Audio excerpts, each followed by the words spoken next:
In the top stories, dog attack leaves one toddler dead. Millions of dollars worth of cocaine and cannabis seized, and ministers of government meet with SWMC workers. The details on these stories and more after the break. Get the protection needed for your eyes only at Quartz Optical. Trade in and save up to 35% off your lens purchase, plus a free eye exam. Payment plans available from 3 to 24 months. Book your appointment today online at www.quartzoptical.com. For your eyes only. Trade in your old glasses and save up to 35% off your lenses only at Quartz Optical. Value you can see. Special conditions apply. Mosoka, mosoka, mosoka, mosoka, mosoka, mosoka, mosoka, mosoka, mosoka, mosoka.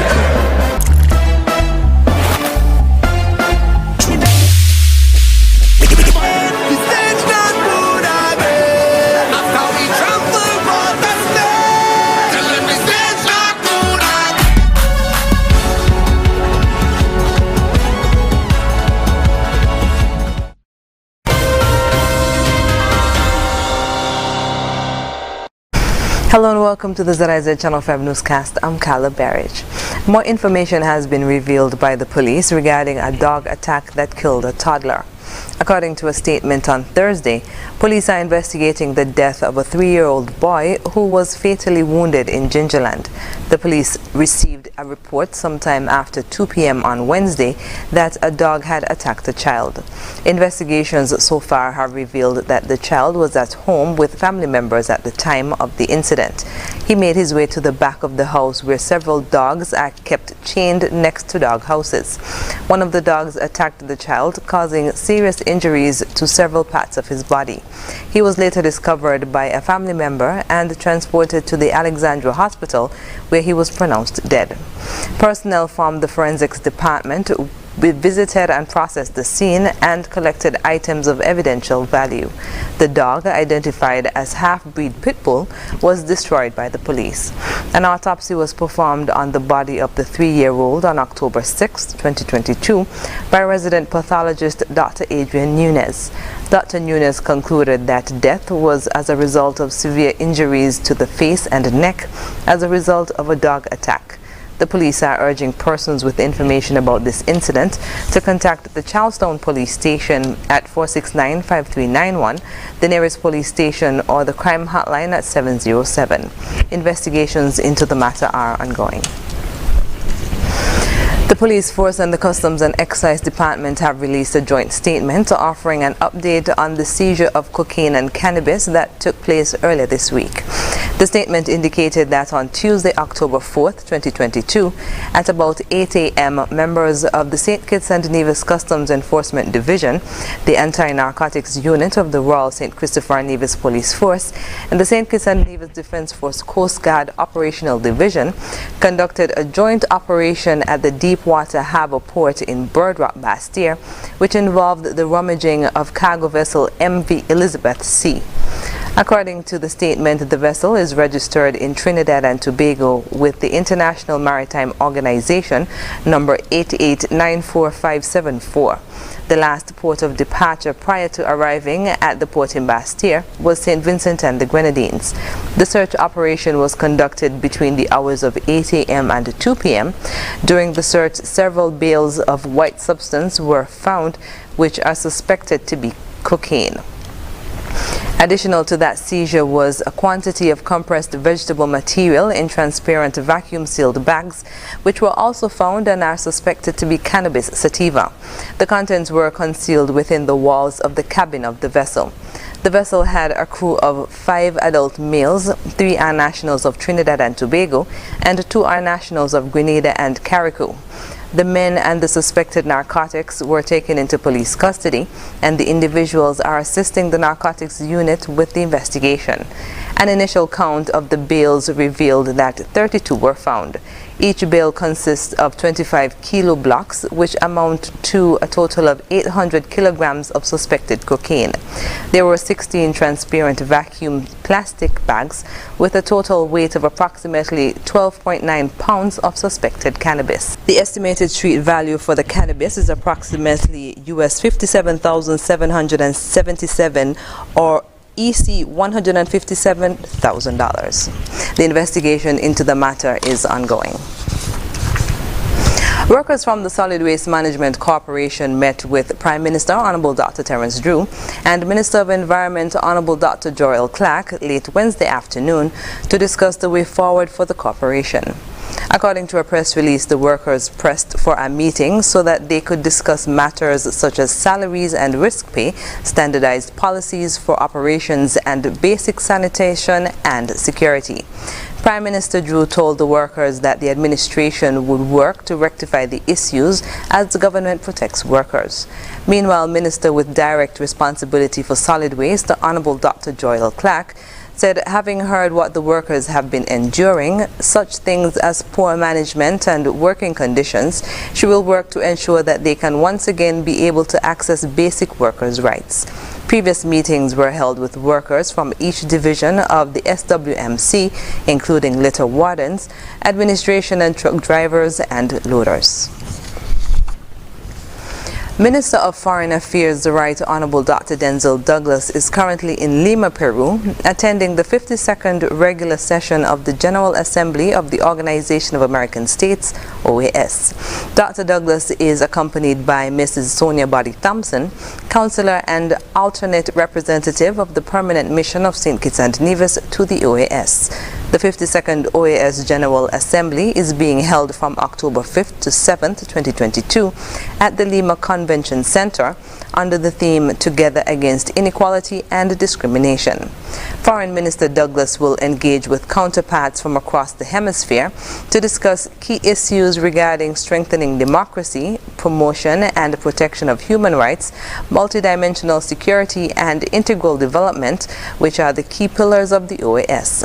The minister will also deliver the national statement outlining the Federation's foreign policy priorities and reiterate the commitment of St. Kitts and Nevis to the principles and values espoused in the Charter of the OAS.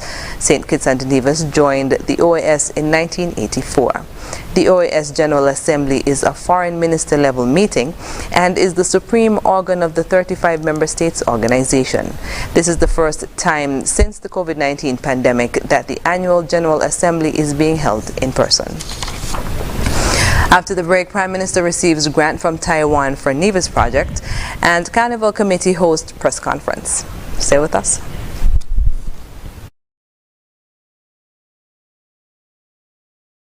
Elevate your experience with Flow's fiber-fast internet and mobile combined. Enjoy double data and unlimited talk on 4 mobile lines. Plus up to 35 megabits per second home internet speed at the best rate, giving you the best value to stay connected.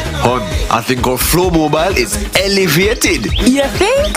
An elevated experience starts with Flow at home, powering double data and unlimited talk on 4 mobile lines at the best rate. Visit a Flow store to sign up today.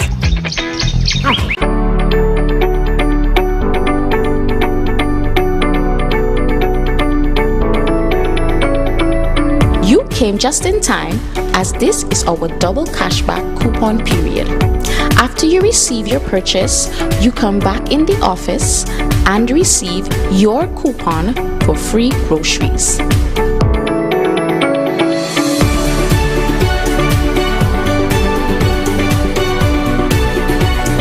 Nairobi, why are you picking up 2 of everything? Mom, the lady said we could buy 2 of anything. It's that time of the year where Hosford's Furniture and Appliances and Ashley Furniture Home Store once again gives away double cash back with the chance to win free groceries for a year. Yes, you heard it right. It's a never-ending cash back where you get double cash back with the chance to win free groceries for a year.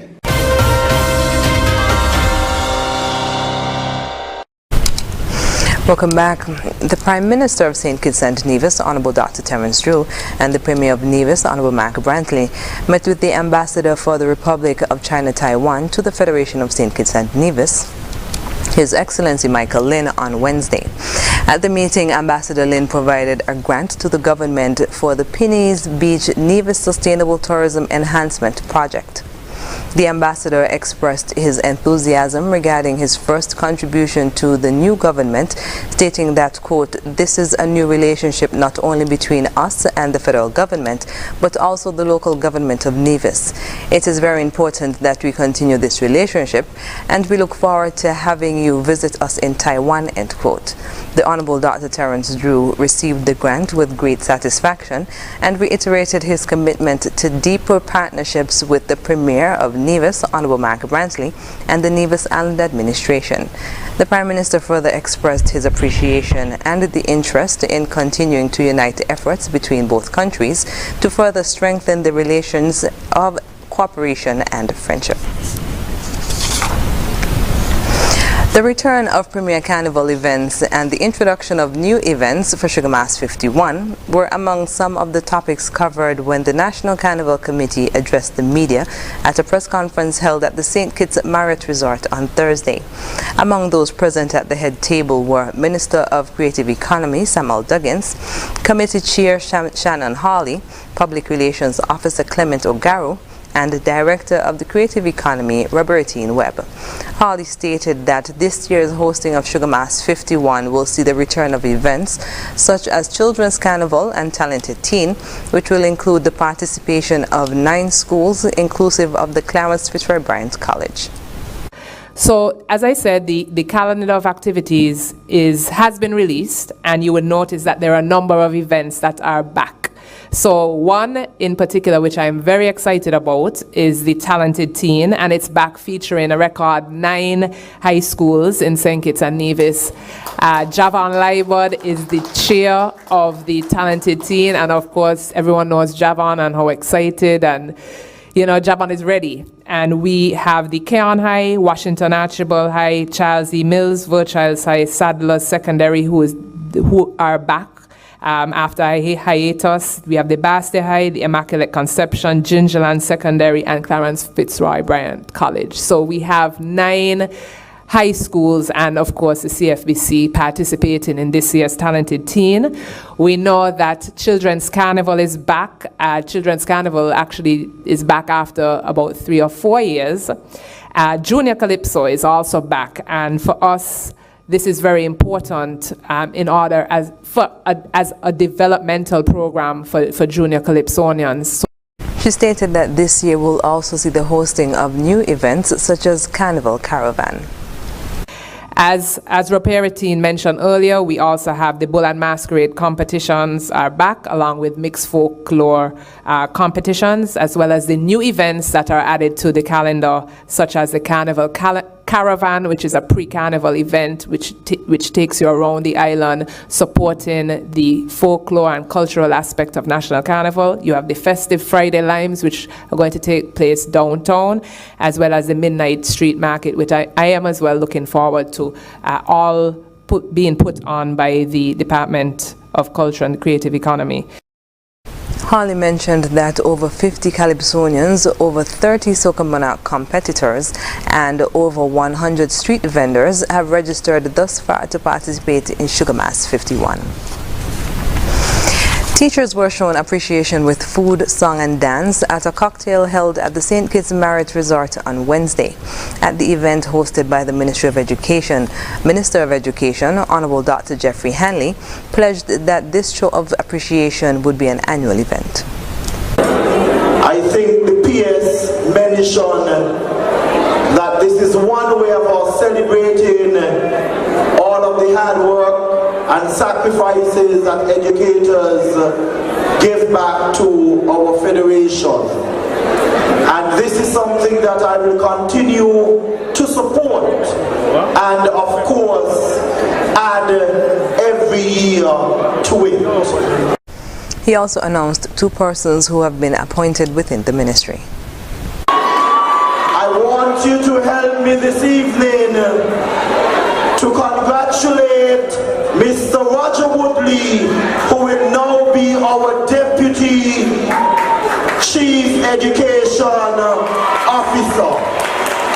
And I'm happy to welcome Miss Carla Diamond, who will be serving as an Assistant Secretary in the Ministry of Education. Teachers celebrated this week with church services, student appreciation gifts, and a teacher button day. At least 100 geography students were given the opportunity to meet with local professionals whose careers are based on the subject of geography at a professional career day at the Agriculture Conference Room on Thursday. According to Acting Director of the Urban Development Unit, Ron Body, second form students from each high school, both public and private, were targeted for the event, which formed part of the Urban Development Unit's week of activities. He said, quote, "The objective of the event was to offer geography students an insight into possible professional careers in which geography is essential through presentations from professionals in the work environment," end quote. The students received first-hand accounts from professionals who worked in air traffic control, planning department, statistics department, an airline pilot, boat captain, forecaster, and an officer from the urban development unit. The acting director said the hope is that with this awareness, the students would be encouraged to select geography at the CXC level when selecting their subjects upon being promoted to Form 3. The half-day event was hosted by the Urban Development Unit as part of its week of activities that will end on Friday with a demonstration project in the Independence Square. Coming up in regional news, woman swept away by floodwaters in Trinidad and Tobago. The details when we come back. Here are your Horsford's Value Mart IG Value Club Blue Tag Special. Running October 6th to the 29th. Dole fruit bowls, just $12.49 each. Chobani Greek yogurt, $5.69. Hot Pockets, $13.99 each. Bigelow teas, just $9.99.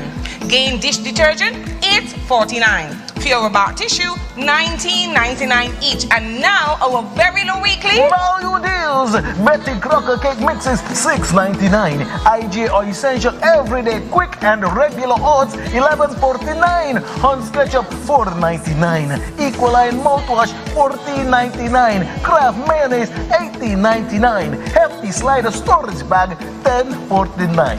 Shop smart, shop value mart. Tell them in Spanish. Sea listo y haga sus compras aquí a Value Mart.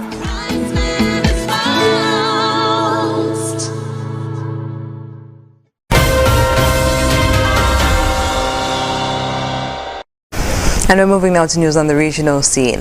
One death has been recorded in northeast Trinidad as a woman was swept away by floodwaters on Wednesday. More in this TTT News report. This as several communities in North Trinidad were impacted by flash flooding as a tropical wave continues to move across the island. According to residents, 45-year-old William Ramlogan and his sister, 44-year-old Teresa Lynch of La Pastora village, were both trying to cross a river that burst its banks. Miss Lynch slipped and fell into the water, and her brother attempted to rescue her, but the currents slammed his body into some rocks. Flooding was reported in Tunapuna, Trin City, St. Augustine, Arima, Sangre Grande, Choco, Manzanilla, and along the Churchill-Roosevelt Highway, where vehicles on the eastbound lane were last seen attempting to get onto the westbound lane to avoid flood waters.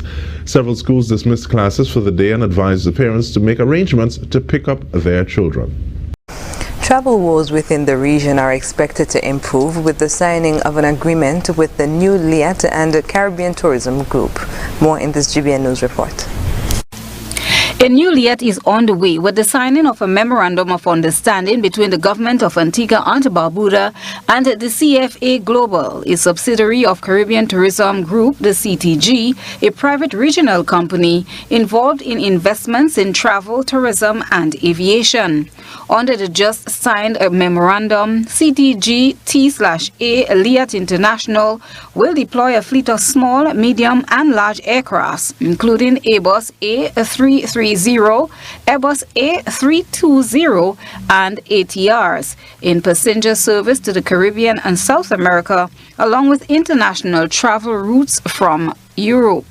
The memorandum for a partnership agreement on the operation of the new Antigua-based Eliat International was signed in St. John's on Friday between Lennox Weston, Minister of Works and Finance of Antigua and Barbuda, and the chairman of CTG, Mr. Marshall. The MOU is in keeping with a commitment from the government of Antigua and Barbuda to ensure the restructuring and return of commercial service of regional airline Liat 2020. Central to the plan is developing international routes that will bring tourists and business persons from Asia and other parts of the world to the Caribbean, using Antigua as a gateway.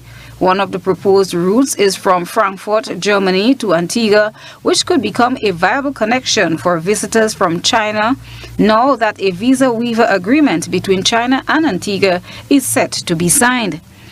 This visa waiver would mean that Chinese citizens do not need visas to travel to the Caribbean nation and can reach the region in the shortest time in transit through Frankfurt.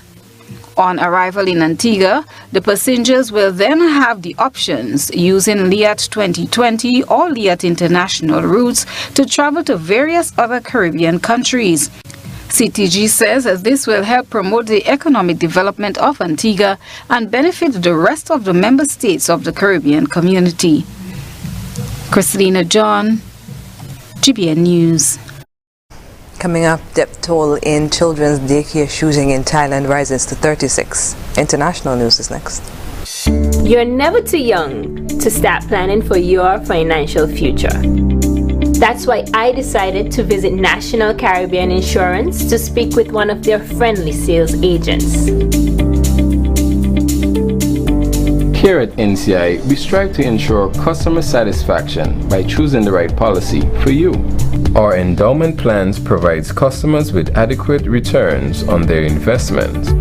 The quinquennial bonus policy offers a 25% payout of the sum assured every 5 years.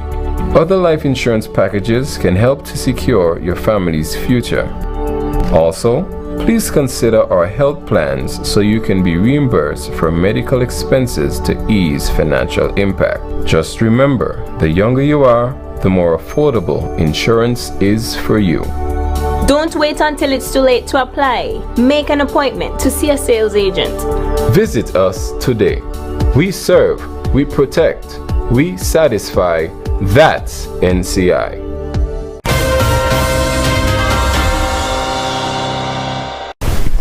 Welcome back. A former police officer stormed a daycare in Thailand, killing at least 36 people, most of them children, before killing himself and his family. Al Jazeera's Finton Monaghan reports. The aftermath of a mass shooting that's shaken Thailand. Dozens of people killed at a children's daycare center about 500 kilometers southwest of Bangkok. Many children were among the dead, some as young as 2 years old. At this point, it's time to really start looking at the issue of how many guns are in Thailand. There are many registered and unregistered guns. The country is basically awash in them. And so it's a bit surprising that only in the last couple of years are we seeing these kind of mass shooting incidents. The gunman was a former police officer. After opening fire in the daycare center, he returned home where he killed his wife and child before taking his own life. Thailand's Prime Minister Prayut Chan-o-cha described the attack as shocking.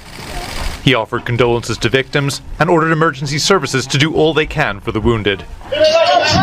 Questions remain as to what led to this attack and what motivated the killer. And parents grieving their loss will be demanding answers. Finton Monaghan, Al Jazeera. Members of the European Parliament have called for EU sanctions against the Iranian security forces over their widespread, intentional and disproportionate use of force against demonstrators. More in this Euronews report. The European Parliament has called for sanctions to be imposed on Iranian officials following the death of Mahsa Amini. The 22-year-old Kurdish woman died in police custody after she was arrested for not wearing the hijab correctly 3 weeks ago. Her death has sparked mass unrest and has forced the international community to once again question Tehran's human rights record. Oslo-based NGO Iran Human Rights says at least 154 people have been killed by national police since the crackdown began. Iranian students were seen protesting outside of Hormozgan University of Medical Sciences in Bandar Abbas on Thursday. While Iran's government, headed by President Ibrahim Raisi, has repeatedly called for unity, MEPs in Strasbourg say Iran's security forces have used excessive force on demonstrators and are urging foreign ministers to vote on proposed measures on October 17th. Human Rights Watch says Iranian forces have repeatedly been seen firing into crowds of demonstrators. This comes as a monument was set alight in the western city of Noorabad. Up next in sports, Windies lose T20 match to Australia, and Stephen Vogt ending his baseball career on a high note. Stay with us. You're never too young to start planning for your financial future. That's why I decided to visit National Caribbean Insurance to speak with one of their friendly sales agents. Here at NCI, we strive to ensure customer satisfaction by choosing the right policy for you. Our endowment plans provides customers with adequate returns on their investment. The quinquennial bonus policy offers a 25% payout of the sum assured every 5 years. Other life insurance packages can help to secure your family's future.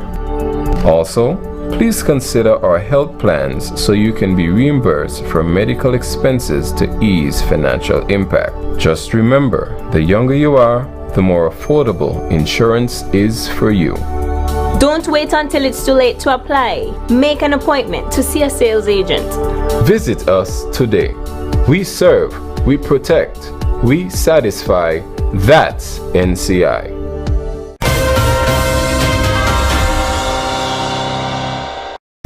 First up in sports, 2 dropped catches costed a defeat as the West Indies went down to Australia in the first of 2 T20 internationals at the Metricon Stadium.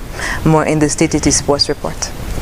The Windies, running on a few hours rest, took first strike and mounted 145 for 9 from their 20 overs. Kyle Mayers top scored with an evenly paced 39, with Odin Smith in support registering 27. Josh Hazelwood bagged 3 wickets for the Aussies. In response, the home side was caught off guard and fighting on 58 for 5. However, a 69-run partnership between Aaron Finch and Matthew Wade recovered the innings and took them to 137 for 7 in over number 19.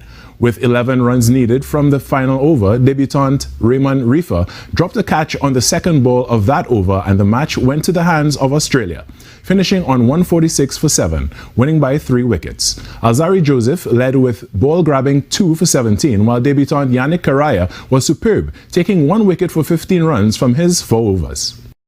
Oakland A's baseball player